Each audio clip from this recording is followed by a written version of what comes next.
very good evening and welcome to Biz RoundUp. I'm Mariam Vijayaratna and we at Art Television bring you a collection of business highlights. Let's have a look at the headlines. Budget 2026 aims for inclusive growth through tax reform and digitalization. All set to achieve the targets in tourism sector, report indicates. Fitch affirms Sri Lanka's fiscal commitment despite wider deficits. News in detail. As the 2026 budget debate continues in Parliament this week, we look back at the key proposals presented by President Andrakumara Dissanayake last Friday. The budget themed a productive economy and foster the engagement of everyone in economic development, laid out a financial plan focused on boosting state revenue through digitalization and widening the tax nets. ආර්ථිකයේ සියලුම අංශවල ශක්තිමත් වර්ධනය හේතුවෙන් 2025 වසරේ පළමු භාගය තුලදී ආර්ථික 4.8කින් වර්ධනය වුණා.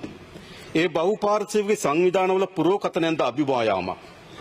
උද්දමනයේ මේ වන විට නැවත ධනාගයකට පැමිණ තිබෙනවා. අපි උද්දමනය 5ට අඩු සංඛ්‍යාවකින් පවත්වා ගැනීමට උපරිම උත්සාහ කරන මේ වන විට අවදානමනකාරී තත්ත්වය අපි ධන තත්ත්වයට හරවා තිබෙන ආර්ථික හොඳ ලක්ෂණයක් බව මතක තබා ගන්න.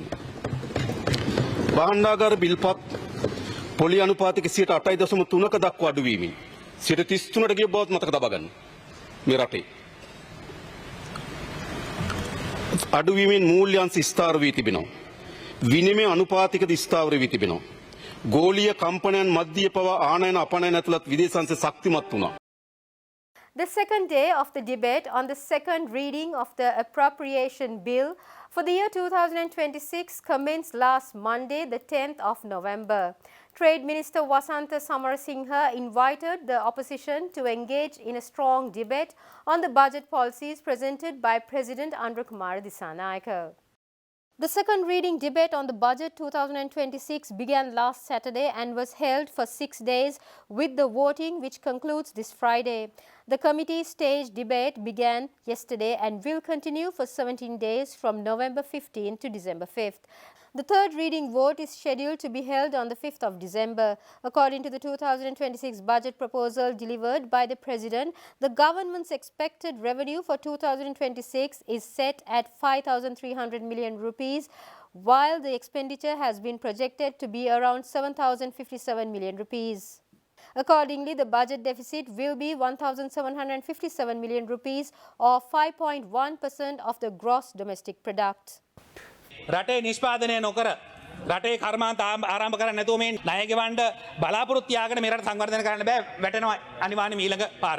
ඊළඟ කතා නායකතුමනි ඩොලර් බිලියන 6ක් ගෙවනවා ණය ගෙවන්නම ණය ගන්න ගන්නවා. රට වැටෙනවා නිෂ්පාදනය පටන් ගත්තේ නැත්නම් රට ඉතාමත් ජරා ආඝාතයකට ඇදගෙන ගිහිල්ලා රට විනාශ වෙලා දිරිඳුකම 150 දක්වා ගිහිල්ලා ඇමතිවරු මන්ත්‍රීවරු ටික හම්බ කරගනි. මේ රටේ ජනතාව දුප්පත් වෙලා සුන්බුන් වෙලා යනවා. බොහොම ස්තුතියි. විපක්ෂය මේ පාර්ලිමේන්තුව ඇතුලේ ඉඳගෙන විලාපයක් නගනවා. මේ විලාපය නගලා දැන් යනේනමන් නැතුව ගරු මන්ත්‍රීතුමා ඔබතුමා නම කිව්වේ නෑ. ඔබතුමා මං කිව්වේ ගරු මන්ත්‍රීතුමා භූමි තෙල් වාඩි වෙන්න ඔබතුමාගේ නම කිව්වේ නෑ. ඔබතුමා නම කිව්වේ නෑ. කරුණාකර මේ අයවැය කතා ඇතුලේ වෙලා තියෙන නම කිව්වා නම් කොහොමද කරු කතා නැතුවනේ. බාධා කිරීම වලින් නැතුව ඔබතුමා බැඳුම් කර වංචා පිළිබඳ පොත් ලියලා මාට්ටු පුහුල්වරා කරෙන්දෙනේ කියන්නේ ඕකට තමයි. පුහුල්වරා කරෙන්දෙනේ කියන්නේ මම දැන් ගරු කතානායකතුමා නමක් කිව්වද මම නෑ ගරු සුජීව සේන මන්ත්‍රීතුමා ඔබතුමා ඉඳගන්න වාඩි වෙන්න. ගරු සුජීව සේනසිංහ මන්ත්‍රීතුමා ඔබතුමා වාඩි වෙන්න. පොත් ලිව්වා කිව්වා වැදුනා. ඉතින් ඇයි කලබල වාඩි වෙන්න. During the recent debate in Parliament, Monragala District Parliamentarian Ruwan Vijayveera responded to opposition criticism about the country's economic status by citing international recognition of Sri Lanka's progress. The minister pointed to recent World Bank reports during the ongoing budget debate. ලෝක බැංකුවේ වාර්තාවක් 2000 මේක ඉදිරිපත් කරන්නේ සැප්තැම්බර් 9 2025 World Bank එකෙන් කියනවා අපේ රටේ ආර්ථිකය පිළිබඳව now that Sri Lanka has largely stabilized its economy Now that Sri Lanka has largely stabilized its economy, the challenge is to get better results from every rupee collected and spent, said David Sisland, World Bank Division Director for Maldives, Nepal and Sri Lanka. Sri Lanka, the macroeconomic stabilization has been done. It has been accepted by the World Bank and World Bank officials. Though, unfortunately, the opposition members, some of the opposition members cannot accept that truth in the ground, but it has been accepted by the World Bank. It was just 2 weeks back the Committee on Public Enterprises raised serious concerns over ownership changes, conflicts of interest and lack of government audit by LTL Holdings, which is a key company partly owned by the Ceylon Electricity Board. One of the opposition parliamentarians, Rauf Hakim, also questioned the issue at Parliament last Saturday, participating in the first date of the budget debate. In 1980, the CEB founded Lanka Transformers Limited to serve the public interest. It was a state-owned entity with 70% of its shares held by the CEB. Over time, foreign shareholders wanted to exit from the company. What happened? Instead of the CEB reclaiming its rightful stake, the board chairman, chaired by Mr. Nalinda Ilangakon, declined to purchase the shares, citing cash flow constraints. It was just a mere 500 million, right? CEB said we can't pay this money, we have cash flow constraints. What happened?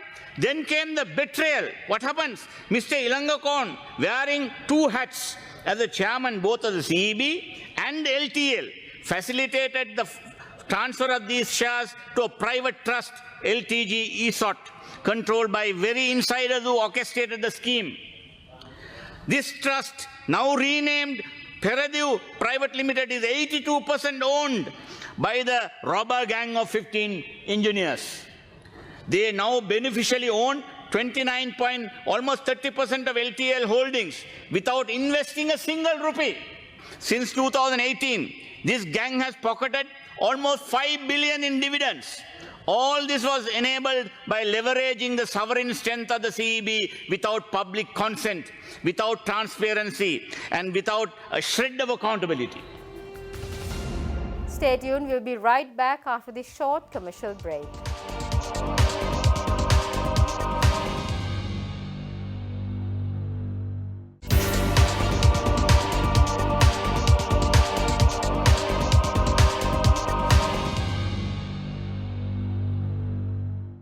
Welcome back after the break. Sri Lanka's tourism sector has maintained its positive momentum with over 61,000 visitors arriving in the first 9 days of November. The latest data from the Tourism Development Authority shows continued growth in key international markets.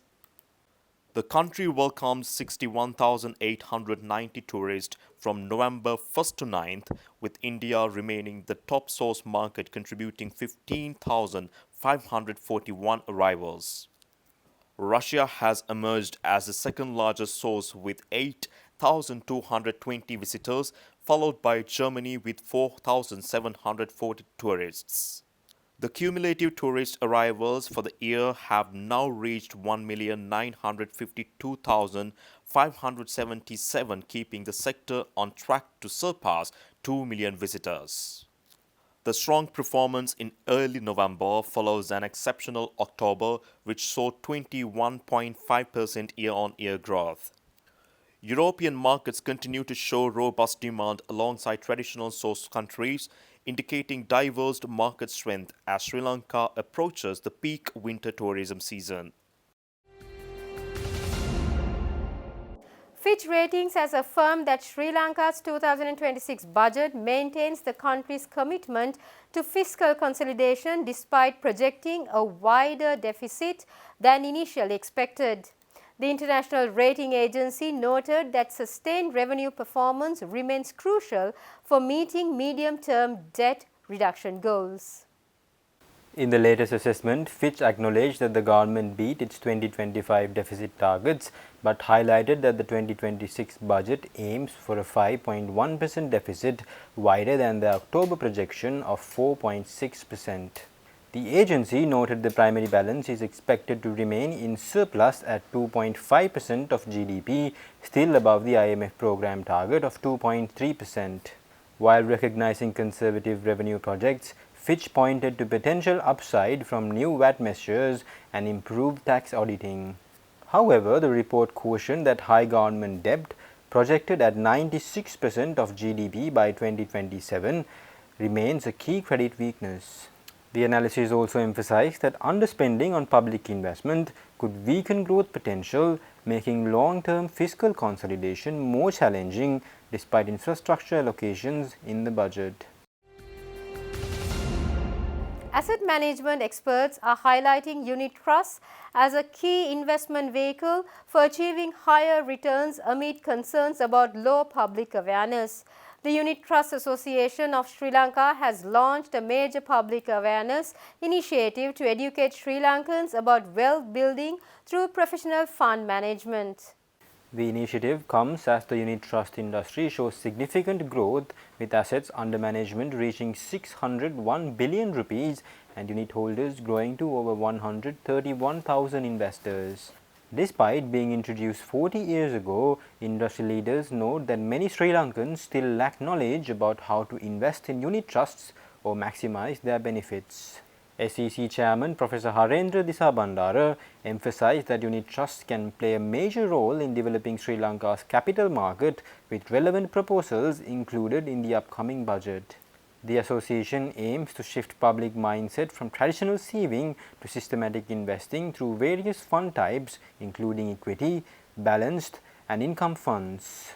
Our key goal going forward is to educate and make the public understand the difference between savings and investing, and how unit trusts or UTs can help them to do that. Unit trusts they're very accessible and powerful vehicle for wealth creation because they offer professional management, diversification, affordability. You can start investing for as low as 1,000 rupees. But despite these benefits, many of the general public are unaware of how they work or how to invest in them even, definitely on how to evaluate them. So that is what this Dhanaya Vadana UT, Wealth Building UT campaign that we are carrying out is focusing on. Stay tuned, we'll be right back after this short commercial break.